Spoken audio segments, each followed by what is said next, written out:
ఇక డీటెయిల్స్ చూస్తే 2014-2019 మధ్య కాలం లాంటి తెలుగుదేశం ప్రభుత్వం అనేక ప్రతిష్టాత్మక మౌలిక సదుపాయాల ప్రాజెక్టులు ప్రారంభిస్తే వాటన్నింటినీ తర్వాత వచ్చిన వైసీపీ ప్రభుత్వం నిర్వీర్యం చేసిందని ముఖ్యమంత్రి నారా చంద్రబాబు నాయుడు అన్నారు. గత ప్రభుత్వం కక్షపూరితంగా రద్దు చేసిన నిలిపివేసిన అన్ని ప్రాజెక్టులను మళ్లీ పట్టాలెక్కించాలని సీఎం అధికారులను ఆదేశించారు. మౌలిక సదుపాయాలు, పెట్టుబడుల శాఖలపై ముఖ్యమంత్రి మంగళవారం సచివాలయంలో సమీక్ష నిర్వహించారు. మౌలిక సదుపాయాల ప్రాజెక్టులను నిలిపివేసి సంపద సృష్టి కేంద్రాలను వైసీపీ ప్రభుత్వం దెబ్బతీసిందని, మళ్లీ ఆ ప్రాజెక్టులు గాడిన పెట్టి త్వరితగతిన పూర్తి చేయాలని సీఎం ఆదేశించారు. Andhra Pradesh maritime board, AP maritime infrastructure development corporation, వివిధ ప్రాజెక్టుల్లో special purpose vehicles, AP inland water ways authority ప్రాజెక్టులను ముందుకు తీసుకువెళ్లాలని సీఎం అన్నారు. వివాదాలకు తావు లేకుండా అన్ని పోర్టులు, ఫిషింగ్ హార్బర్లు వేగంగా పూర్తి చేయాలని తెలిపారు. రాష్ట్రంలో నాడు ప్రతిపాదించిన నెల్లూరు జిల్లా దగదర్తి, చిత్తూరు జిల్లా కుప్పం, పల్నాడు జిల్లా నాగార్జున సాగర్లో ఎయిర్పోర్టులు, ఎయిర్ స్ట్రిప్పుల నిర్మాణంతో పాటు శ్రీకాకుళం జిల్లా మూలపేట ఎయిర్పోర్టు నిర్మాణం చేపట్టాలని అన్నారు. గతంలో ఈ ప్రాజెక్టులకు ఆమోదముద్ర వేయడంతో పాటు భూసేకరణ కూడా పూర్తయిందని, అయితే గత ప్రభుత్వం వీటిని నిలిపివేసిందని సీఎం అన్నారు. మళ్లీ ఈ ఎయిర్పోర్టుల నిర్మాణం కార్యరూపం దాల్చాలని ఆదేశించారు. రాష్ట్రంలో మొత్తం 12 నుంచి 14 చోట్ల ఎయిర్పోర్టులు, ఎయిర్ స్ట్రిప్లు అందుబాటులోకి తేవాలన్నది ప్రభుత్వ ఆలోచనని చెప్పారు. ఏపీ ఏవియేషన్ కార్పొరేషన్ను జీఏడీ పరిధిలోకి, ఏపీ డిజిటల్ కార్పొరేషన్ను ఐఎన్పీఆర్ పరిధిలోకి తీసుకురావాలని సీఎం అన్నారు. ఏపీ టవర్స్ కార్పొరేషన్ను ఏపీ స్టేట్ ఫైబర్ నెట్ లిమిటెడ్లో విలీనం చేయాలని పేర్కొన్నారు. కేవలం ఆధిపత్యం చాటడం కోసం ఒక పథకం ప్రకారం నవాబుపేట దాడి ఘటన జరిగిందని వైఎస్ఆర్సీపీ అధినేత, మాజీ ముఖ్యమంత్రి వైఎస్ జగన్మోహన్ రెడ్డి అన్నారు.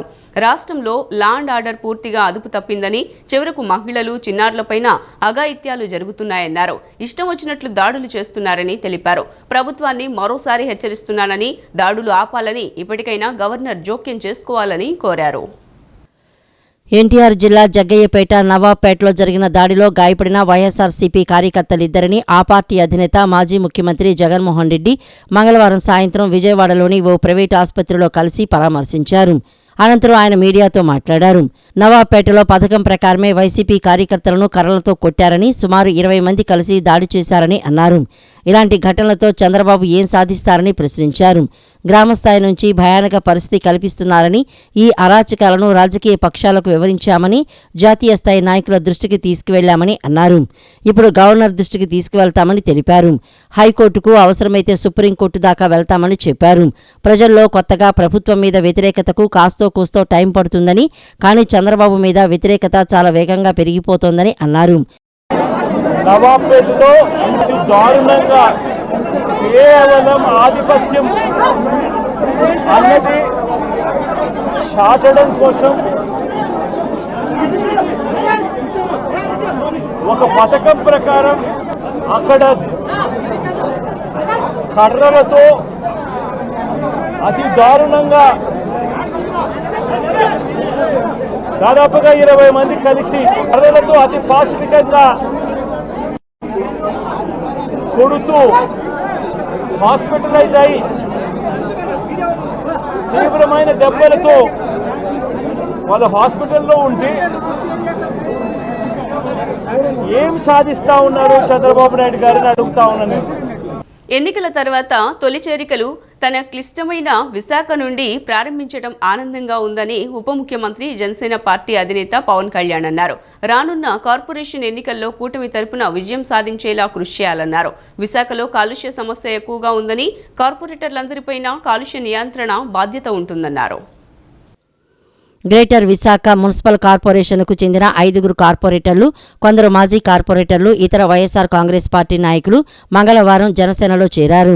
గుంటూరు జిల్లా మంగళగిరిలోని కేంద్ర కార్యాలయంలో ఆ పార్టీ అధ్యక్షుడు, ఉప ముఖ్యమంత్రి పవన్ కళ్యాణ్ వారికి పార్టీ కండువా కప్పి ఆహ్వానించారు.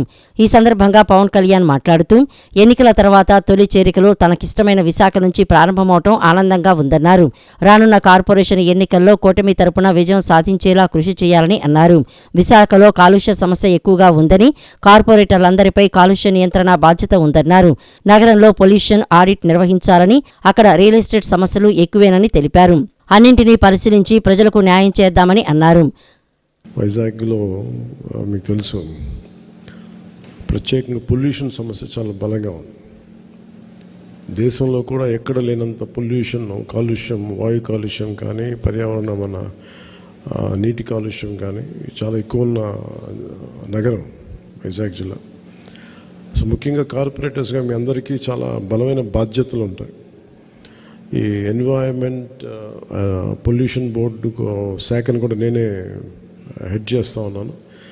దాంట్లో భాగంగా నేను వైజాగ్కి వచ్చినప్పుడు మీ దృష్టి కొన్ని సమస్యలు తీసుకొస్తాం. మన ఈ మధ్యన విశాఖ కాలుష్యం ఎలా ఉంది అనేది ప్రత్యేకించి వంశీకృష్ణ యాదవ్ గారు అడిగారు నన్ను అసెంబ్లీలో. ఆయన మొట్టమొదటి అడిగిన చాలా వ్యాలిడ్ ప్రశ్న అది. సో దానికి చాలా వివరంగా చెప్పాను. ఇంకా దాని నుంచి తీసుకొని సూచనలు తీసుకొని వైజాగ్లో ఈ మన ఎన్నికలు అయిపోయిన వెంటనే ఒకసారి ఈ ఎన్వైర్న్మెంటల్ ఆడిట్ చేయాలి. కాలుష్యం ఏ స్థాయిలో కాలుష్యం ఉంది, భవిష్యత్తులో తీసుకోవాల్సిన చర్యలు ఏంటి, వీటన్నిటి మీద ముందుంటాం. కార్యక్రమంలో భీమిలి నియోజకవర్గ పార్టీ ఇన్ఛార్జి పంచకర్ల సందీప్, రాష్ట్ర కార్యదర్శి ప్రశాంతి తదితరులు పాల్గొన్నారు. మాజీ సీఎం జగన్ కు సరిపడా భద్రత కల్పిస్తున్నామని ఏపీ హోంమంత్రి అనిత అన్నారు. ఒక మాజీ సీఎంకు 980 మందితో భద్రత అవసరమా అని ప్రశ్నించారు. ప్రతిపక్ష హోదా కావాలంటే 10% అసెంబ్లీలో సీట్లు ఉండాలనే విషయం జగన్ కి తెలియదా అని నిలదీశారు. ప్రతిపక్ష హోదా భద్రతపై రాజకీయ లబ్ధి కోసమే జగన్ హైకోర్టులో పిటిషన్ వేశారన్నారు. జగన్ హయాంలో జరిగిన భూదోపిడీపై వినతులు వెల్లువెత్తాయని తెలిపారు. మంగళగిరిలోని టీడీపీ కార్యాలయంలో ఏపీ హోంమంత్రి అనిత నిన్న ప్రజల నుంచి వినతులు స్వీకరించారు. అనంతరం ఆమె మీడియాతో మాట్లాడారు. జగన్మోహన్ రెడ్డి 5 ఏళ్లలో ప్రజలను పీడించుకు తిన్నారని, ప్రజా సమస్యలను గాలి కుదిరేశారని విమర్శించారు. తనకు వచ్చిన వినతుల్లో గత ప్రభుత్వ హయాంలో జరిగిన భూదోపిడీ, దాడులు, అక్రమాలపైనే పెద్ద సంఖ్యలో ఫిర్యాదులు ఉన్నట్లు తెలిపారు. జగన్ బాధితులు పులివెందుల నుంచి ప్రజా దర్బార్కు వస్తున్నారని ఈ సందర్భంగా అనిత వెల్లడించారు. 980 మంది అంటే ఒక చిన్న గ్రామంలో ఓటర్ల సంఖ్య అంతా అని, ఒక గ్రామ పంచాయతీ అంత సెక్యూరిటీని జగన్ అడుగుతున్నారని అన్నారు. మాజీ సీఎంగా ఆయనకు ఇవ్వాల్సిన భద్రతను ప్రభుత్వం కొనసాగిస్తోందని చెప్పారు. సీఎంగా ఉన్నప్పుడు ఉన్నంత భద్రత ఇవ్వాలని అడుగుతున్నారని, అంత భద్రత ఎలా ఇస్తాము? భద్రత గురించి కోర్టులో పిటిషన్ వేసుకోండి, కానీ ప్రభుత్వంపై బురద జల్లే ప్రయత్నం చేయటం తప్పు అని పేర్కొన్నారు. కోడి కత్తి దాడి జరిగిందని 5 ఏళ్ల తర్వాత జగన్కు గుర్తొచ్చిందా?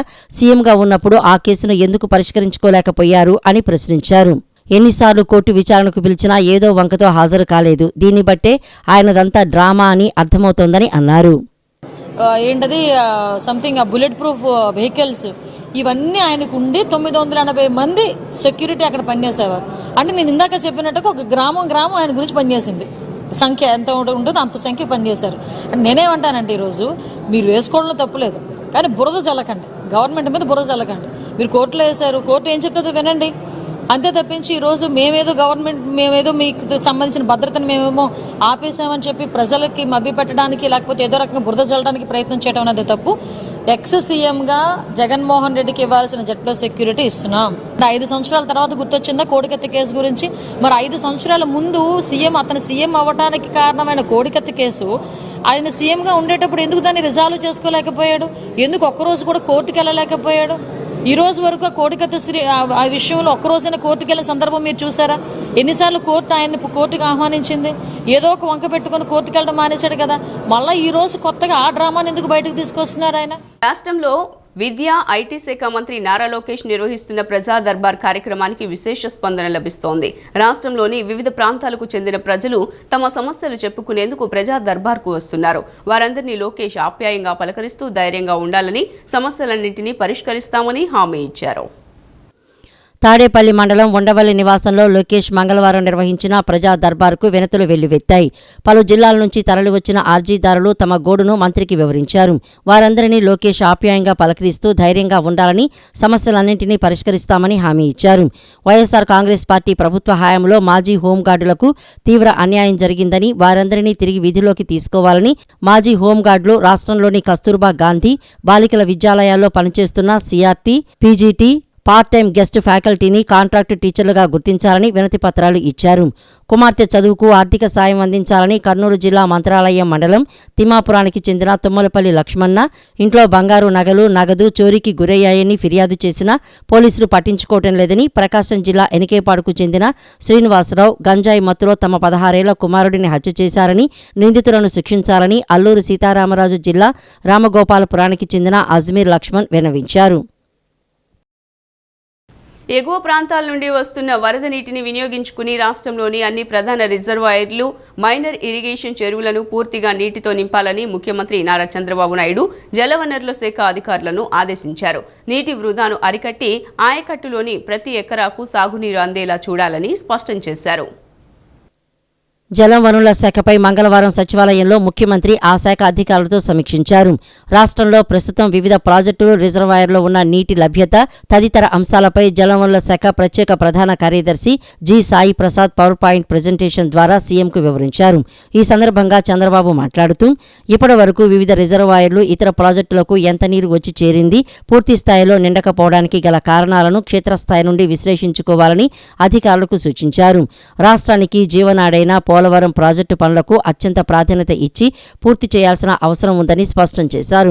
ముఖ్యంగా దెబ్బతిన్న డయాఫ్రమ్ వాల్ స్థానంలో కొత్త డయాఫ్రమ్ వాల్ నిర్మాణాన్ని 2 సీజన్లో పూర్తి చేసి వచ్చే ఏడాది జూన్ నాటికి అందుబాటులోకి తెచ్చేందుకు చర్యలు చేపట్టాలని పేర్కొన్నారు. దీనిపై కేంద్రంతో తాను కూడా మాట్లాడతానని, అధికారులు కూడా ఢిల్లీ వెళ్లి సంబంధిత అధికారులతో మాట్లాడాలని ఆదేశించారు. వెలుగొండ, చింతలపూడి ఎత్తిపోతల పథకం ఫేజ్ 1 పనులను వేగవంతంగా పూర్తి చేయాలని ఆదేశించారు. గోదావరి, పెన్నా, వంశధార, నాగావళి నదుల అనుసంధానం ప్రక్రియను ముందుకు తీసుకువెళ్లాలని అధికారులకు స్పష్టం చేశారు. నదుల అనుసంధానంతో భవిష్యత్తులో నీటి ఎద్దడిని సమర్థవంతంగా ఎదుర్కోవచ్చని అన్నారు. గోదావరి డెల్టా కంటే ముందుగా కృష్ణా డెల్టాలో వ్యవసాయ పనులు మొదలయ్యే విధంగా పూర్తి స్థాయిలో నీటిని అందుబాటులో ఉంచాలని అధికారులకు స్పష్టం చేశారు. పులిచింతల నీటిని అవసరాలకు వాడుకునేలా నీటి నిల్వ ఉంచాలని పేర్కొన్నారు. పురుషోత్తపట్నం ఎత్తిపోతల పథకం ద్వారా ఏలూరు రిజర్వాయర్ను పూర్తిగా నింపాలని స్పష్టం చేశారు. ఉమ్మడి రాజధాని గడువు తీరగానే ఏపీ క్యాబ్ డ్రైవర్లు హైదరాబాద్లో ఉండకూడదంటూ తెలంగాణ వారు అడ్డుకోవటం సబబు కాదని ఉప ముఖ్యమంత్రి పవన్ కళ్యాణ్ అన్నారు. 2000 కుటుంబాల వేదన ఇందులో దాగుందని పేర్కొన్నారు. రాష్ట్రంలోని రాజధాని పనులు మొదలు కాగానే ఇక్కడి డ్రైవర్లకు ఉపాధి మెరుగవుతుందన్నారు. అప్పటి వరకు సాటి డ్రైవర్లను మానవతా దృక్పథంతో చూడాలని విజ్ఞప్తి చేశారు. మంగళగిరిలోని జనసేన పార్టీ కేంద్ర కార్యాలయంలో పవన్ మంగళవారం ఆర్జీలు స్వీకరించారు. ఆల్ ఇండియా పర్మిట్తో తెలంగాణ తాత్కాలిక పర్మిట్ తీసుకుని క్యాబులు నడుపుతున్న రాష్ట్రానికి చెందిన తమను అక్కడి డ్రైవర్లు అడ్డుకుంటున్నారని పలువురు పవన్ దృష్టికి తీసుకువచ్చారు. జూన్ 2తో ఉమ్మడి రాజధాని గడువు పరిధి అయిపోయిందంటూ ఇబ్బంది పెడుతున్నారని ఆవేదన వ్యక్తం చేశారు. తెలంగాణ ప్రభుత్వంతో మాట్లాడి సమస్య పరిష్కారమయ్యేలా చొరవ తీసుకుంటామని పవన్ హామీ ఇచ్చారు. మదనపల్లికు చెందిన ఎంఆర్ లహరి అనే విద్యార్థిని ఉన్నత విద్య కోసం అమెరికా వెళ్లేందుకు కన్సల్టెన్సీని సంప్రదించారు. కన్సల్టెన్సీ నిర్వాహకుడు వెంకట్రెడ్డి కొలంబస్ సెంట్రల్ యూనివర్సిటీలో సీటు ఇప్పిస్తామని తమ దగ్గర సుమారు 30 లక్షలు వసూలు చేశారని తల్లితో కలిసి ఆమె ఫిర్యాదు చేశారు. దీనిపై స్పందించిన పవన్ అమెరికాలో ఉన్న విశ్వవిద్యాలయాలు, కళాశాలల సమాచారం, ఉన్నత విద్య కోసం ఇతర దేశాలకు వెళ్లేందుకు కావలసిన సూచనలు రాష్ట్ర విద్యార్థులకు అందేలా చూడాలని విదేశాంగ శాఖ మంత్రికి లేఖ రాయాలని నిర్ణయించారు. తమ కుమార్తె నరాల బలహీనతతో బాధపడుతోందని, మెరుగైన వైద్యం అందించాలంటూ చిత్తూరు జిల్లాకు చెందిన రిషిత అనే బాలిక తల్లిదండ్రులు తమ గోడు వెళ్లబోసుకున్నారు. తమ సమస్యలు వివరిస్తూ ఉమ్మడి తూర్పుగోదావరి జిల్లాకు చెందిన మల్టీపర్పస్ హెల్త్ అసిస్టెంట్స్ వినతి పత్రం ఇచ్చారు. తెలంగాణ డ్రైవర్ సోదరులు పొట్టలు కొట్టాలని కానీ వారి కుటుంబాల తాలూకు ఆ సంపాదనని దెబ్బ కొట్టాలని కానీ ఎవరికి ఉద్దేశం లేదు. కానీ ఉన్న పరిస్థితుల్లో ఇప్పుడు మన ఉమ్మడి రాజధానికి ఉన్నాం కాబట్టి ఉన్న పరిస్థితుల్లో వాళ్ళు లోన్లు తీసుకొని బండ్లు నడుపుకుంటూ వెళ్ళారు, ఇంకా నడుపుకుంటూ ఉన్నారు. నడుపుకుంటా ఉంటే ఈ పరిస్థితుల్లో మనకి గొడవలు దేనికి? నా అప్పీల్ టు తెలంగాణ డ్రైవర్ సోదరులకు కూడా నా అప్పీల్ ఏంటంటే, తెలంగాణ సంక్షేమం కోసం, తెలంగాణ బాగు కోసం కోరుకునే వ్యక్తుల్లో నేను చాలా బలమైన వ్యక్తిని. ఆంధ్ర రాజధాని కూడా ఇక్కడ బలంగా ఎందుకు ఉండాలి, లేదంటే ఆంధ్ర అభివృద్ధి ఎందుకు ఉండాలి అని ఎందుకు కోరుకుంటున్నానంటే, భవిష్యత్తులో ఇలాంటి రాకూడదనే, ఉత్పన్నం అవ్వకూడదనే నా కోరిక. అందుకనే ఆ పరిధిలోనే మేము చేసుకుంటా వెళ్ళిపోతూ ఉన్నాం. 1-2 లక్షలు లోన్లు తీసేసుకున్నాం. మాకు కనీసం కొంత సమయం కావాలి లోన్ తీర్చడానికి. ఇక్కడ నిజంగా నేను మాటిస్తున్నాను తెలంగాణ డ్రైవర్ సోదరులందరికీ, ఒకసారి ఇక్కడ రాజధాని పనులు మొదలవగానే అందరికీ కూడా ఇక్కడే పనులు ఎక్కువ ఉంటాయి. మీ అందరికీ కూడా అనధికార లేఅవుట్లపై ప్రత్యేక దృష్టి సారిస్తున్నామని, వీటిపై విస్తృతంగా ప్రచారం చేస్తున్నామని, కొనుగోలు చేస్తే ఇబ్బంది పడతారని ప్రజలకు తెలిసేలా చర్యలు తీసుకుంటామని పురపాలక శాఖ మంత్రి నారాయణ తెలిపారు. వాటి సర్వే నెంబర్లతో సహా వివరాలను రిజిస్ట్రేషన్ శాఖకు పంపించి రిజిస్ట్రేషన్ కాకుండా చూస్తామన్నారు. క్రెడాయ్, నెరట్కో తదితర సంఘాల ప్రతినిధులు మంత్రి నారాయణతో మంగళవారం విజయవాడలోని CRDA కార్యాలయంలో సమావేశమయ్యారు. అనుమతుల విషయంలో అనేక ఇబ్బందులు పడుతున్నామని సంఘాల ప్రతినిధులు మంత్రికి వివరించారు. సింగిల్ విండో అనుమతులు ఇవ్వాలని కోరారు. నిర్మాణం పూర్తయిన లేబర్ సెస్ పేరుతో ఇబ్బంది పెట్టడం తగదన్నారు. 2014-19 కాలంలో స్వర్ణ యుగమని, గత ప్రభుత్వ హయాంలో తీవ్రంగా నష్టపోయామని చెప్పారు. మళ్లీ రాష్ట్రంలో రియల్ ఎస్టేట్ రంగం ఊపందుకోవాలంటే ప్రత్యేక చర్యలు తీసుకోవాలని కోరారు. అనంతరం మంత్రి నారాయణ మీడియాతో మాట్లాడుతూ నాలా, vacant land tax, fibre, TDR బాండ్ల వంటి సమస్యలు ఉన్నాయని అన్నారు. ఇటీవల నెల్లూరులో సీఎం చంద్రబాబు ఆదేశాల మేరకు పట్టణ ప్రణాళికలకు ప్రత్యేకమైన డ్రైవ్ ప్రారంభించామని, కొన్ని సమస్యలను అప్పటికప్పుడు పరిష్కరించామని తెలిపారు. విశాఖపట్నంలోనూ ప్రారంభించామని, ఎన్నికల కోడ్ రావడంతో ఆగిపోయిందన్నారు. రోజు ఒక పురపాలికలో తానే డ్రైవ్లో పాల్గొంటానని, దీనివల్ల తనకు ప్రజల సమస్యలు తెలుస్తాయని అన్నారు. ఇతర రాష్ట్రాల్లో టౌన్జింగ్ ఎలా ఉంది, పట్టణాభివృద్ధి సంస్థలు ఎలా పనిచేస్తున్నాయని తెలుసుకునేందుకు ప్రత్యేక బృందాలను ఏర్పాటు చేశామని తెలిపారు. పరిశీలించి విధి విధానాలు రూపొందిస్తామని, 3 నెలల్లో అన్ని సేవలను సులభతరం చేస్తామని అన్నారు. వ్యవస్థను గాడిలో పెడతాం, నిబంధనల ప్రకారమే నిర్మాణాలు ఉండాలని చెప్పారు.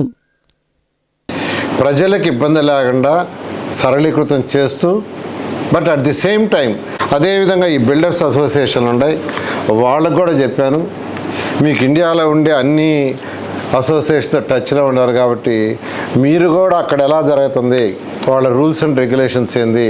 ప్రభుత్వంలో అనేక ఇబ్బందులు పడ్డాం. ఎందుకంటే అప్పుడు ఆన్లైన్ 2014-19 దాకా ఆన్లైన్ ఆ రోజు తెలుగుదేశం ప్రభుత్వం తీసుకొచ్చింది.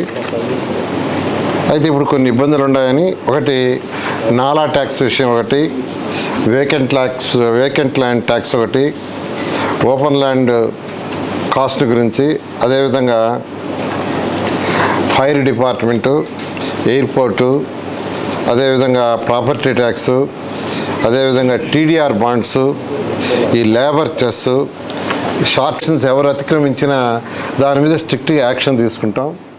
YouTube global CEO Neal Mohan, Google APAC head Sanjay గుప్తాలతో ఆంధ్రప్రదేశ్ ముఖ్యమంత్రి నారా చంద్రబాబు నాయుడు మంగళవారం నాడు ఆన్లైన్లో సమావేశమయ్యారు. ఈ భేటీలో పెట్టుబడులకు సంబంధించిన పలు కీలక అంశాలపై చంద్రబాబు చర్చించారు. ఈ మేరకు సోషల్ మీడియా Xలో సీఎం చంద్రబాబు ట్వీట్ చేశారు. నీల్ మోహన్, సంజయ్ గుప్తాలతో కనెక్ట్ కావటం ఆనందంగా ఉందని ముఖ్యమంత్రి చంద్రబాబు వివరించారు. శ్రీ కనకపుట్లమ్మ తల్లి చల్లని చూపులతో మంగళగిరి నియోజకవర్గానికి మంచి రోజులు వచ్చాయని రాష్ట్ర విద్యా, IT శాఖల మంత్రి నారా లోకేష్ పేర్కొన్నారు. దుగ్గిరాల మండలం పెదకొండూరులో వేంచేసి ఉన్న శ్రీ కనకపుట్లమ్మ దేవాలయంలో మంత్రి లోకేష్ మంగళవారం ప్రత్యేక పూజలు నిర్వహించారు. అనంతరం తనని కలవటానికి వచ్చిన గ్రామస్తులను ఆప్యాయంగా పలకరించి అందరితో ఫోటోలు దిగారు. ఈ సందర్భంగా గ్రామస్తులతో లోకేష్ మాట్లాడుతూ అమ్మ ఆశీస్సులతో నియోజకవర్గ సమగ్ర అభివృద్ధికి కృషి చేస్తానని తెలిపారు. ప్రజాప్రభుత్వంలో మంగళగిరి నియోజకవర్గం వేగంగా అభివృద్ధి చెందనుందని తెలియజేశారు.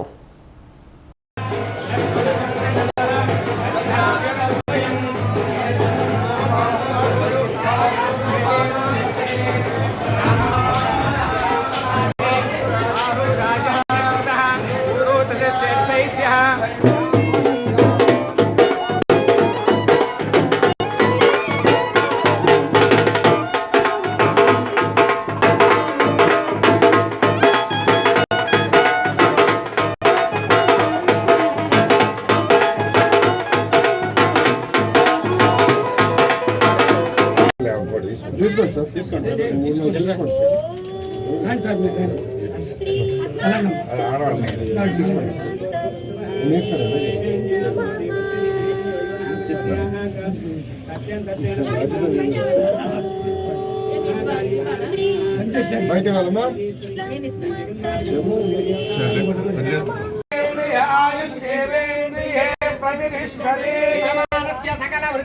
राज्याधिकार योग्यता सिद्धिरस्तु तथास्तु अस्मिन् ग्रामे अस्मिन् राष्ट्रे यथान्याय परिपालना सिद्धिरस्तु तथास्तु कार्य जयानुकूल्यता सिद्धिरस्तु तथास्तु कनक वस्तु वाहन धे థ్యాంక్ యూ సార్. వచ్చేయండి sir. Thank you sir. Good. అట్లయితే రాష్ట్రంతో మీరే ఫ్రీగా చేస్తే ఎడ్యుకేషన్ మినిస్టర్ కదా, అదే ఉండాలి. చెప్పారుగా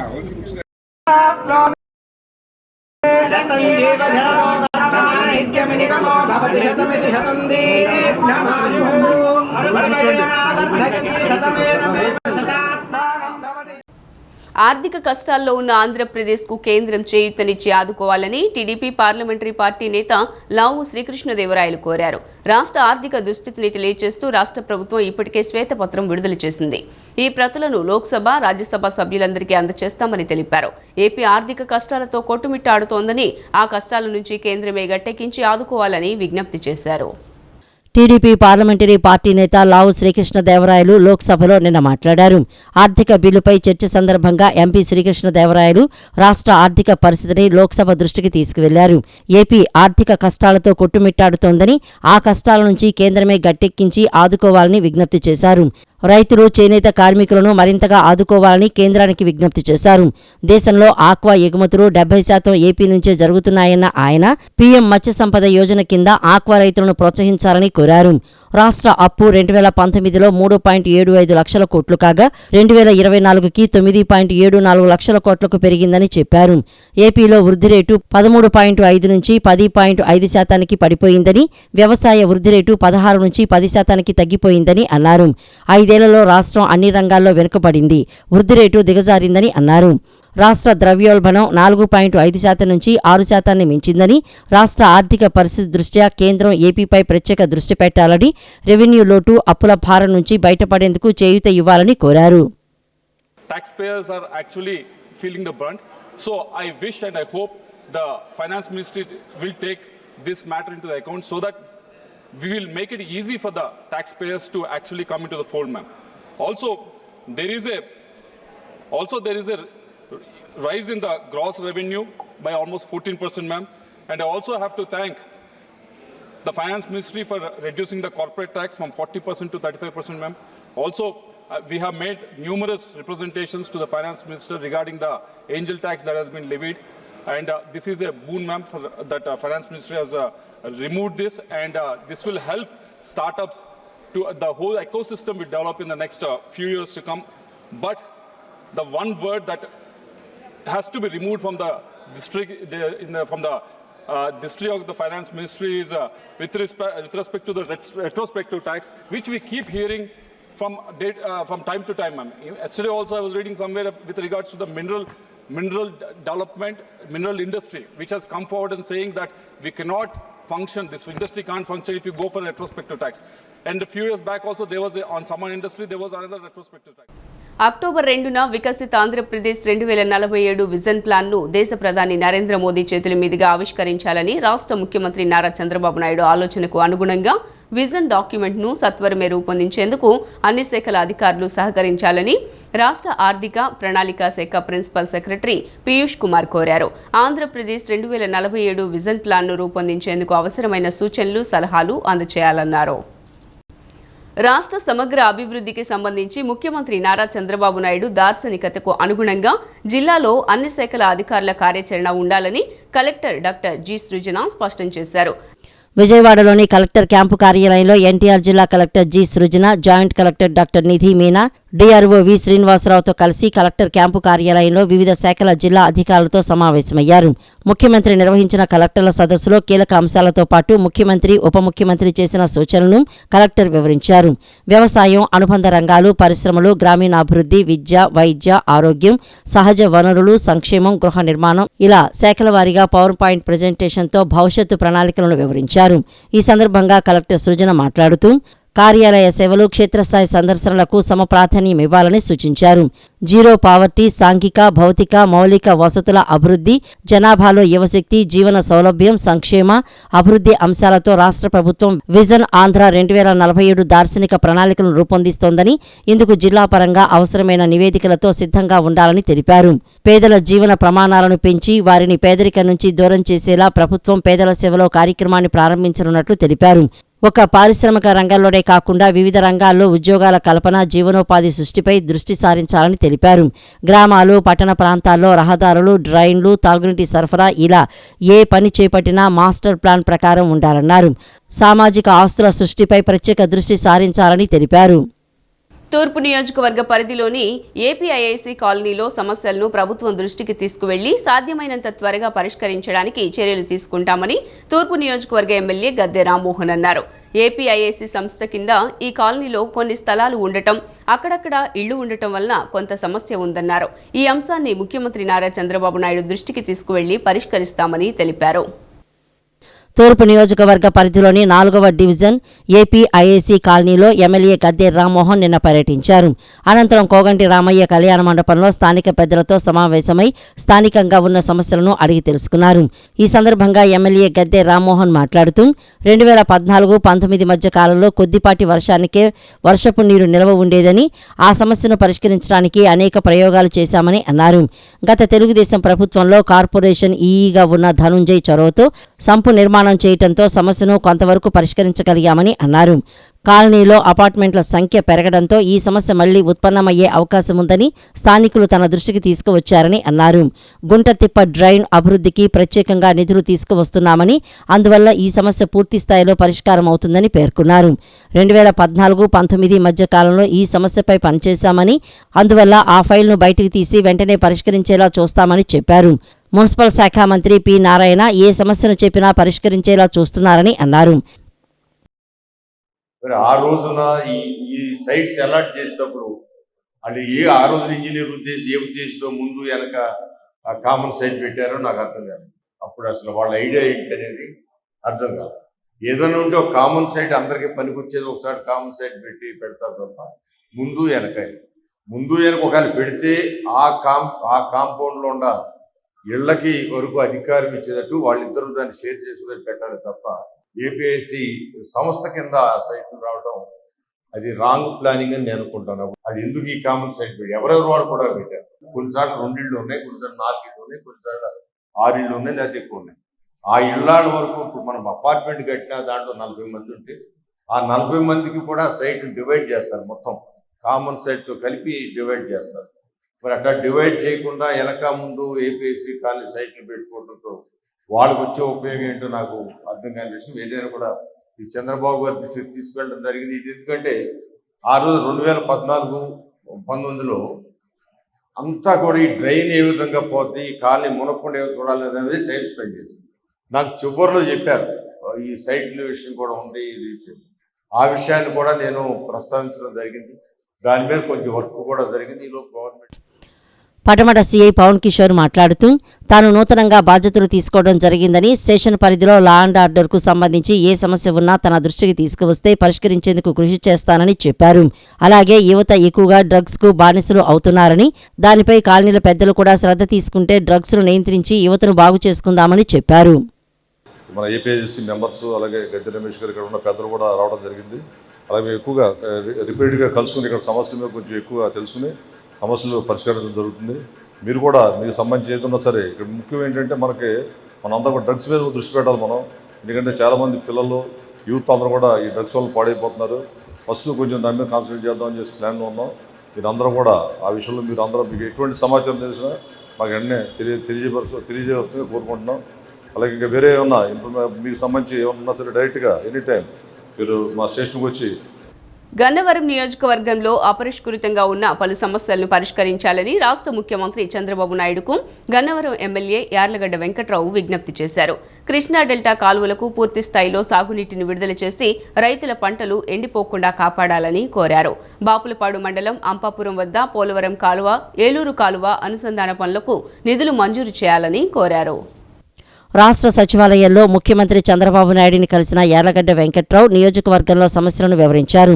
భారీ వర్షాలు, వరదలతో ప్రాజెక్టులన్నీ నిండినప్పటికీ గన్నవరంలో సాగునీటి కొరతతో రైతులు తీవ్ర ఇబ్బందులు పడుతున్నారని, కృష్ణా డెల్టా కాలువకు పూర్తి స్థాయిలో సాగునీటిని విడుదల చేసి రైతుల పంటలు ఎండిపోకుండా కాపాడాలని కోరారు. బాపులపాడు మండలం అంపాపురం వద్ద పోలవరం కాలువ, ఏలూరు కాలువ అనుసంధాన పనులకు నిధులు మంజూరు చేయాలని కోరారు. విమానాశ్రయ విస్తరణ బాధితుల సమస్యలు, రహదారుల పునర్నిర్మాణానికి, బ్రహ్మలింగయ్య చెరువు అభివృద్ధికి నిధులు ఇవ్వాలని కోరారు. ఇంకా పలు సమస్యలను సీఎంకు విన్నవించగా ఆయన సానుకూలంగా స్పందించి వాటి పరిష్కారానికి హామీ ఇచ్చారు. మల్లవల్లి పారిశ్రామిక వాడలో భూముల ధరలు తగ్గించినందుకు ఈ సందర్భంగా యార్లగడ్డ కృతజ్ఞతలు తెలియజేశారు. ఏపీ సీఎం నారా చంద్రబాబు నాయుడు మంత్రి నారా లోకేష్ ప్రజా దర్బార్ నిర్వహించి ప్రజలకు మంచి చేస్తున్నారని ఆర్టీసీ మాజీ చైర్మన్ గోనె ప్రకాశ్రావు ప్రశంసించారు. సీఎం చంద్రబాబును గోనె ప్రకాశ్రావు నిన్న కలిశారు. అనంతరం మీడియాతో గోనె ప్రకాశ్రావు మాట్లాడుతూ జగన్ ప్రభుత్వం ప్రజా సమస్యలను పట్టించుకోవడంలో పూర్తిగా విఫలమైందని విమర్శించారు. ఏపీ, తెలంగాణ రాష్ట్రాల్లో రావణాసురుడు శిశుపాలుడి పాలన పోయిందన్నారు. బంధువులే తనకు తెలియదంటూ సీబీఐ కోర్టుకు అబద్ధాలు చెప్పిన దుర్మార్గుడు జగన్ అని గోనె ప్రకాశ్రావు విమర్శించారు. ఈ ఆయారాం గయారాములు పోవాలంటే speaker should be dispose with in certain period అనేది ఒక చట్టం తేవాలి. మీ ద్వారా నేను వారికి చెప్పలేనుకోండి, నెక్స్ట్ చెప్తా. చంద్రబాబు గారికి ఇవాళ సే ఉంది. 96లో రోల్ ప్లే చేశాడు, 89లో నేషనల్ ఫ్రంట్కు రామారావు గారు చేశాడు. ఒకటి పెట్టి ఈ చట్టంలో పగడ్బందీ చట్టం తేవాలి. ఎవరైనా క్రాస్ అయినప్పుడు speaker dispose 3 months 2 months dispose చేయాలి. డిస్పోజ్ చేసినాక కోర్టు కెన్ ఇంటర్ఫేర్ అయ్యే వరకు కోర్టు డైరెక్షన్ ఇవ్వలేదు. ఈరోజు వాళ్ళు సుప్రీంకోర్టు అంటున్నారు. సుప్రీంకోర్టు ఏమిస్తుంది? 3 నెలల డిసిషన్ తీసుకోమంటారు. తీసుకోడు. ఏం చేస్తాడు? కోర్టు స్పీకర్ను కోర్టు పిలిచారా? పిలవడానికి వీల్లేదు. ఇది చట్టం. అది సపరేట్ డిబేట్ చేద్దాము విత్ విగ్గులతో అడగండి. It is not easy. వితండవాదము. ఇవాళ 36-32 మంది చచ్చిపోయింది అంటాను కదా. చూపు పేర్లు ఇవ్వయా? ఈ పేర్లు ఎవరు చచ్చిపోయిన చంపిన వాళ్ళు ఎవరు? ఎఫ్ఐఆర్ అయిందా? లేకపోతే అక్కడ ఉండే ఎస్ఐసిఐలు నీకు అన్యాయం చేసిండ్రా? కమాన్ ప్రదర్శన చేయి టీవీ ముందు, నేషనల్ టీవీ ముందా, లేకపోతే ఇక్కడ లోకల్ టీవీ. లోకల్ అయితే ఆయన మాట్లాడు కదా. ఆయన జీవితంలో మొదటిసారి కదా సార్. ఏది మొన్న ఢిల్లీలో మాట్లాడింది అంతే కదా. ఎప్పుడన్నా మాట్లాడినా మీకు 5 ఏళ్ళలో కలిసాడు ఎవరికన్నా? ఇంకోటి పిరికివాడు, ఇది వెరీ ఇంపార్టెంట్ సార్. ఆయన బెయిల్ ఎట్లా దొరికిందో దొరకదు తెలుసు కదా మీకు. విజయవాడ ప్రకాశం బ్యారేజీ సమీపంలోని సీతమ్మవారి పాదాల వద్ద ఉన్న శనేశ్వర స్వామివారి ఆలయంలో మాలాధారణలు ప్రారంభమయ్యాయి. శ్రావణ మాసంలో ప్రతి ఏటా 19 రోజుల పాటు చేపట్టే దీక్షను స్వీకరించేందుకు స్వామివారి భక్తులు పెద్ద ఎత్తున తరలివచ్చారు. విజయవాడ శనేశ్వర స్వామి ఆలయంలో దీక్షలు ప్రారంభమయ్యాయి. 19 రోజుల పాటు జరగనున్న శనేశ్వర స్వామి దీక్షను స్వీకరించేందుకు భక్తులు తరలివచ్చారు. ఎంతో భక్తి శ్రద్ధలతో స్వామివారి దీక్షను స్వీకరించారు. ఆలయ ప్రధాన అర్చకులు శ్రీమన్నారాయణ ఆధ్వర్యంలో మాలాధారణలు జరిగాయి. మాలను దీక్షించే భక్తులు కుటుంబ సభ్యులతో కలిసి పెద్ద ఎత్తున ఆలయానికి చేరుకుని ప్రత్యేక పూజలు నిర్వహించారు. ప్రతి ఏటా శ్రావణ మాసంలో శనీశ్వర స్వామి దీక్షలను స్వీకరిస్తారు. 19 రోజుల పాటు ఎంతో నిష్ఠగా దీక్షను కొనసాగిస్తారు. విజయవాడ నగరంతో పాటు ఇతర ప్రాంతాల నుంచి కూడా భక్తులు తరలివచ్చి మాలను ధరిస్తారు. శనీశ్వర స్వామి వారి దీక్షను స్వీకరించడం ద్వారా మంచి జరుగుతుందనేది భక్తుల నమ్మకం. ఈ సందర్భంగా ఆలయ ప్రధాన అర్చకులు శ్రీమన్నారాయణ మాట్లాడుతూ దీక్షాకాలంలో ప్రతిరోజు స్వామివారికి ప్రత్యేక పూజలు నిర్వహిస్తామని తెలిపారు. ఈ రోజు నుంచి 19 రోజుల పాటు శనీశ్వర స్వామివారి దీక్షలు ప్రారంభమైనవి. 25వ తారీఖు పూర్ణాహుతి జరుగుతుంది. అంతేకాదు 19వ తారీఖు స్వామివారి కళ్యాణోత్సవం, 20వ తారీఖు రథోత్సవం జరుగుతాయి. కావున భక్తులందరూ కూడా విద్యా, వివాహ, వ్యాపార, వ్యవసాయం ఎందు అనుకూలత లేనటువంటి వారు ఈ దీక్షని మాలని స్వీకరించి పూజిస్తే స్వామి యొక్క అనుగ్రహం కలుగుతుంది. అంతేకాదు 17వ తారీఖు శనిత్రయోదశి, ఆ రోజు భక్తులందరూ కూడా స్వామివారికి వేకువజాము నుంచే తైలాభిషేకాలు జరుగుతాయి. శనిత్రయోదశి పర్వదినం రోజు కూడా భక్తులందరూ స్వామివారి దర్శించి పాత్రలు కావాల్సిందిగా కోరుచున్నాం. ఈ దీక్షను ఆచరించాలి, మాల ధరించాలి అనుకునేటువంటి భక్తులు దేవస్థానం కౌంటర్ నుండి సంప్రదించవచ్చు. ఒకవేళ దీక్ష ఆచరించడానికి అవకాశం లేనటువంటి వారికి దీక్షా హోమాలు జరుగుతున్నాయి. మధుమేహ వ్యాధిగ్రస్తులలో అధిక శాతం రక్తనాళాల సమస్య ఏర్పడుతుందని, దానిని అశ్రద్ధ చేస్తే ప్రాణాంతకంగా మారుతుందని డాక్టర్ గుత్తికొండ శ్రీహర్ష తెలిపారు. షుగర్ వల్లనే ఎందుకు ఇలా జరుగుతుంది? ప్రతి ఒక్కరిలోనూ అవగాహన ఉండాలని, షుగర్ ఎక్కువైతే రక్తనాళాలు పూర్తిగా పాడయ్యే అవకాశాలు ఉంటాయని తెలిపారు. రక్త ప్రసరణపై వైద్యుల వద్ద తగిన సూచనలు తీసుకోవాలని సూచించారు. మధుమేహ వ్యాధిగ్రస్తుల్లో అధిక శాతం రక్తనాళాల సమస్య ఏర్పడుతుందని, దానిని అశ్రద్ధ చేస్తే ప్రాణాంతకంగా మారుతుందని డాక్టర్ గుత్తికొండ శ్రీహర్ష తెలిపారు. జాతీయ వాస్కులర్ దినోత్సవాన్ని పురస్కరించుకుని కస్తూరిబాయిపేటలోని హర్ష వాస్కులర్ సెంటర్లో ఉచిత వైద్య శిబిరంతో పాటు అవగాహన సదస్సు ఏర్పాటు చేశారు. ఈ శిబిరంలో పాల్గొన్న వారికి మందులు పంపిణీ చేయడంతో పాటు తీసుకోవలసిన జాగ్రత్తలను ఆసుపత్రి వైద్యులు శ్రీహర్ష గుత్తికొండ వివరించారు. మధుమేహ వ్యాధిగ్రస్తుల్లో ఎక్కువగా రక్తనాళాల సమస్య ఏర్పడుతోందని, దానిపై ప్రతి ఒక్కరికి పూర్తి స్థాయిలో అవగాహన అవసరమని అన్నారు. ఎక్కువగా షుగర్ ఉన్న వ్యక్తుల్లో ఇన్ఫెక్షన్ కారణంగా పూర్తిగా ఆ భాగం మొత్తం కోల్పోయే అవకాశం ఉందని అన్నారు. 100% షుగర్ పేషెంట్స్లో 7.5% తమ కాళ్లు పోగొట్టుకున్న సందర్భాలు ఉన్నాయని అన్నారు. షుగర్ వల్లనే ఎందుకు ఇలా జరుగుతుంది, ప్రతి ఒక్కరిలోనూ అవగాహన ఉండాలని, షుగర్ ఎక్కువైతే రక్తనాళాలు పూర్తిగా పాడయ్యే అవకాశాలు ఉంటాయని చెప్పారు. రక్త ప్రసరణపై వైద్యుల వద్ద తగిన సూచనలు తీసుకోవాలని సూచించారు. సరైన సమయంలో వైద్యం అందించకపోతే పూర్తిగా ఆ భాగంతో పాటు ఇతర భాగాలపై కూడా ప్రభావం చూపే అవకాశం ఉంటుందన్నారు. యాంపుటేషన్కి వాస్కులర్ సర్జరీకి సంబంధం ఏంటి అని చాలామందికి అనుమానం ఉండొచ్చు. జనరల్గా యాంపుటేషన్కి 100 మందిలో 40 మందికి 40% మందికి ఇన్ఫెక్షన్స్ వల్ల, డయాబెటీస్ వల్ల కాళ్ళిపోవటం జరుగుతాయి. అంటే చిన్న పుండుతో మొదలుపెట్టి అది పైకి పాకుతా ఒక వేలు, గోరు, దాని తర్వాత కాలు వరకు పోయే ప్రమాదం దాకా వెళ్తుంది. సగటున స్టాటిస్టిక్స్ చూసుకుంటే కనుక షుగర్ వచ్చి బాధపడుతున్న వాళ్ళల్లో 100 మందిలో 7.5% అంటే సుమారు 10 మంది, 7.5 to 10 మంది దాకా కాళ్ళు పోయే ప్రమాదం భారతదేశంలో అన్ని దేశాల కన్నా చాలా అధికంగా ఉంది. ఇతర కారణాలు ట్రామా అంటే యాక్సిడెంట్ల వల్ల కానివ్వండి, లేకపోతే ఏదన్నా క్యాన్సర్ గడ్డల వల్ల కానివ్వండి, లేదా మేజర్ యాంపిటేషన్స్ లేకపోతే ఇన్ఫెక్షన్స్ వల్ల కానివ్వండి చాలా ఉన్నప్పటికీ ఎక్కువ శాతం షుగర్ వల్ల దీనికి సంభవించడం జరుగుతుంది. షుగర్ వల్ల రక్తనాళాలకి ఏంటి సంబంధం అనేది అందరికీ అవగాహన తీసుకురావాలి. షుగర్ అంటే కేవలం కిడ్నీలు, లివర్లు, అది రక్తంలో ఒక వ్యాధి కాదు. మొత్తం రక్తనాళాలన్నిటినీ షుగర్ వ్యాధి వల్ల దాని యొక్క పరిమాణం మార్చుకుని లోపల సన్నబడిపోవటం జరుగుతుంది. దీని గురించి షుగర్తో పాటు రక్త ప్రసరణ ఎలా ఉందో అనే ఎవాల్యుయేషన్ చేయించుకోవటం ప్రతి ఒక్కళ్ళ బాధ్యత. ఈ కార్యక్రమంలో రేడియాలజిస్టు ప్రఫుల్ కుమార్ పాల్గొన్నారు.